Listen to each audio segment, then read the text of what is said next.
মুছে যাক গ্লানি, ঘুচে যাক জরা, অগ্নিস্নানের সূচি হোক ধরা। এ প্রতিপাদ্য নিয়ে মাগুরার শালিখায় বাংলা নববর্ষ 1432 উদযাপন উপলক্ষে বৈশাখী শোভাযাত্রা সহ নানা কর্মসূচি পালিত হয়েছে। সোমবার সকাল 7:30টায় বর্ষবরণ উদযাপন উপলক্ষে বৈশাখী শোভাযাত্রা অনুষ্ঠিত হয়।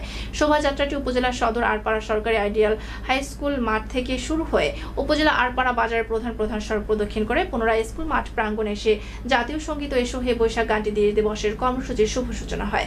এ সময় উপস্থিত ছিলেন উপজেলা নির্বাহী অফিসার মোহাম্মদ বনি আমিন, সহকারী কমিশনার ভূমি মনীষা রানী কর্মকার, ডাক্তার সাইমুন নেসা, শালিখা থানা অফিসার ইনচার্জ মোহাম্মদ অলি মিয়া, উপজেলা বিএনপির সাবেক আহ্বায়ক আনিসুর রহমান মিল্টন, সাবেক সদস্য সচিব ও জেলা বিএনপির সদস্য মনিরুজ্জামান চকলেট সহ উপজেলায় কর্মরত সকল সরকারি দপ্তরের কর্মকর্তা ও কর্মচারীবৃন্দ।